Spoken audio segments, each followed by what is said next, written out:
नमस्कार दोस्तों।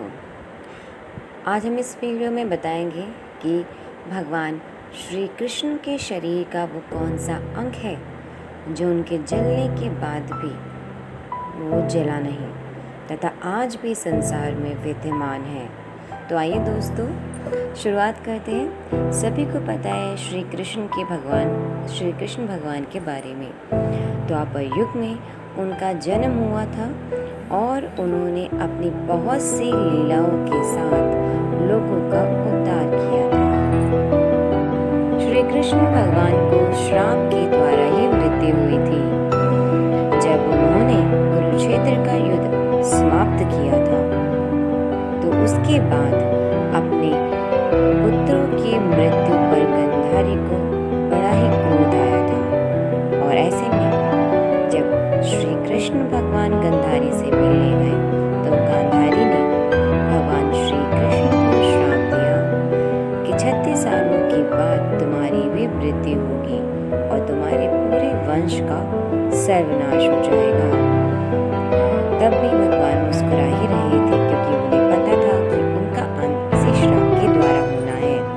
कुरुक्षेत्र के युद्ध के बाद यदुवंशियों का प्रताप बहुत ज्यादा बढ़ने लगा था और भगवान श्री कृष्ण को इस बात का डर भी था कि अगर उनकी मृत्यु हो गई तो उनकी मृत्यु के बाद ये यदुवंशी जो अब इतने शक्तिशाली हो गए हैं पूरे विश्व पर अपना साम्राज्य स्थापित करेंगे और इस तरह अपनी शक्ति का गलत इस्तेमाल करेंगे। इसीलिए इस श्राप के द्वारा पूरे संसार को बचाने का भी प्रयत्न किया गया था। कुरुक्षेत्र के युद्ध में भगवान ने कंस के वध के बाद ही भाग लिया था। सबसे पहले तो उन्होंने अपने मामा कंस का वध किया था मथुरा में और फिर उसके बाद कुरुक्षेत्र में अर्जुन का सारथी बनना स्वीकार किया था जहां उन्होंने गीता का उपदेश दिया था और उसके बाद पांडवों का राज्य स्थापित हो गया था क्योंकि कुरुक्षेत्र में उनकी ही विजय हुई थी। पांडव अपने पुत्र राजा परीक्षित को पूरा राज्य का भार सौंपकर स्वर्ग को प्रस्थान कर रहे थे। ऐसे में श्री कृष्ण की विदाई बहुत ज़रूरी थी क्योंकि श्री कृष्ण भगवान के 36 साल पूरे होने लगे थे और गांधारी का श्राप भी फलीभूत होने लग गया था।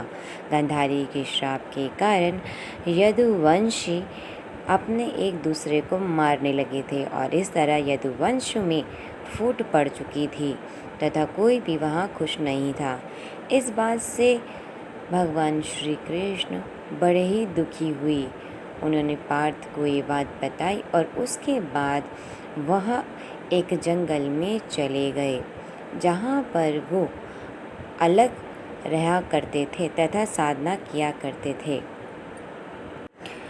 परंतु अर्जुन नियमित रूप से भगवान श्री कृष्ण को याद किया करते थे, बल्कि अर्जुन ही नहीं सारे पांडव श्री कृष्ण को याद किया करते थे। इसके जब 36 साल पूरे होने लगे तो श्री कृष्ण भगवान की पेड़ के नीचे जब वो बैठे हुए थे तो वहाँ मृत्यु हो गई। असल में यह किसी को नहीं पता था कि भगवान की मृत्यु जरा नाम बहेलिए के तीर के कारण नहीं हुई थी बल्कि उनका वध बाली ने किया था। जी हाँ दोस्तों, जब भगवान एक पेड़ के नीचे बैठे हुए थे वो वहाँ पर आंख बंद करके मुद्रा में लीन थे और उनके पैर ऊपर थे। उनके पैरों की पदम की रोशनी को दो मृगों की आंखें समझकर दूर से ही जरा नाम के भेलिए ने तीर मार दिया जो उनके पैरों में जाकर लगा और वहीं लहू की धारा बह गई और भगवान कृष्ण वहीं पर अंतिम सांस लेने लग गए। तब वह जरा नाम का भेलिया भगवान के पास आया और भगवान से माफ़ी मांगने लगा कि मैंने ये बहुत गलत कार्य किया। तब भगवान ने उसको ये गूढ़ रहस्य बताया कि त्रेता युग के अंदर जब मैं राम अवतार में था तो मैंने भी छुपकर तुम्हारा वध किया था, और अपनी नियति के अनुसार अब द्वापर में तुमने ही बलि का रूप जो तुम्हारा पिछले जन्म में था तुमने लेकर इस जन्म में मेरा अंत किया है। ये पहले से ही निश्चित था। जिस तरह मैंने तुम्हें छुपकर मारा था उसी तरह से तुमने अब द्वापर में मुझे छुपकर मारा है। सबको अपने कर्मों का फल भोगना होता है।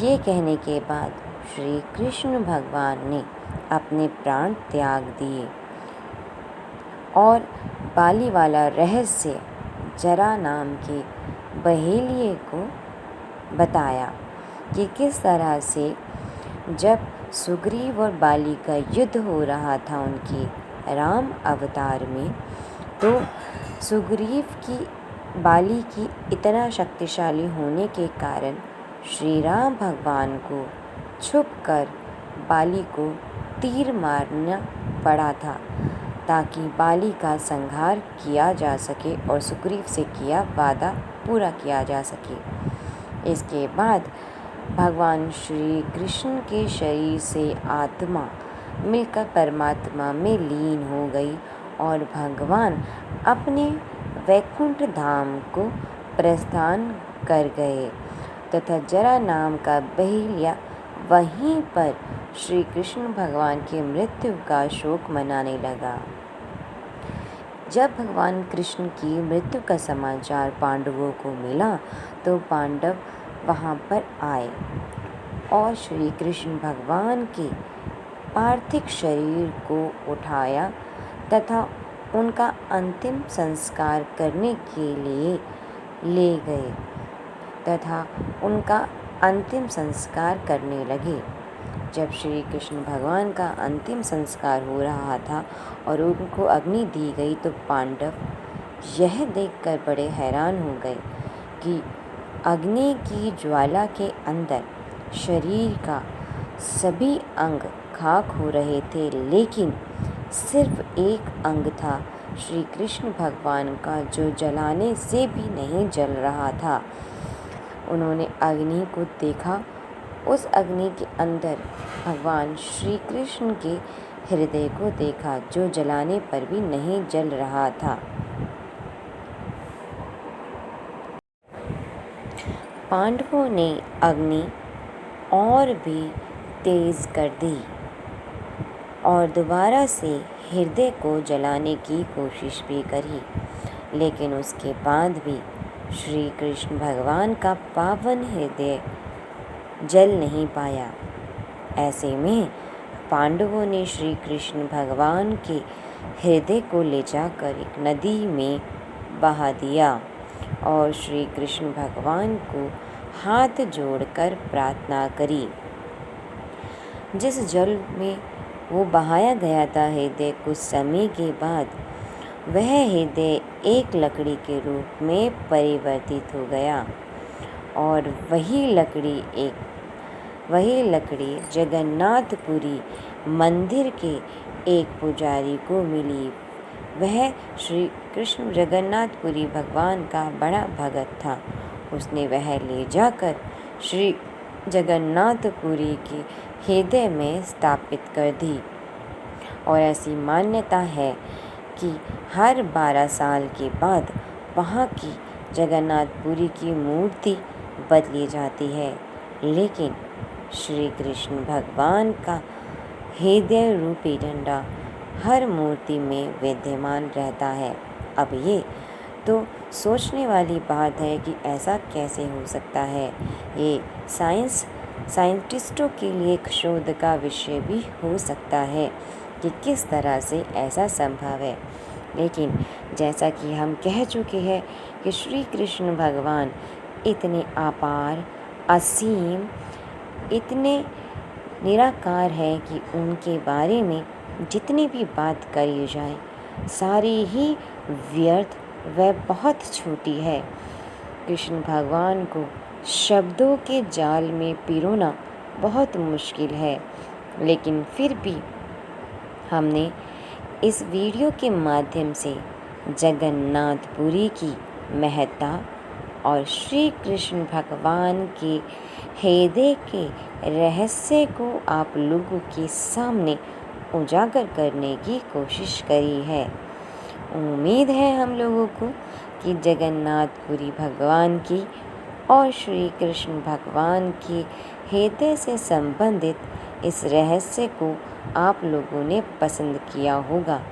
अगर ऐसा है तो ऐसी और हम वीडियो लाएं या इससे संबंधित आप लोगों को जो भी संशय है या और कोई जानकारी आपको हमसे ज़्यादा है तो हमें कमेंट करें, हमारी वीडियो को लाइक करें, शेयर करें और इसी के साथ हम श्री कृष्ण भगवान से विदा लेते हैं।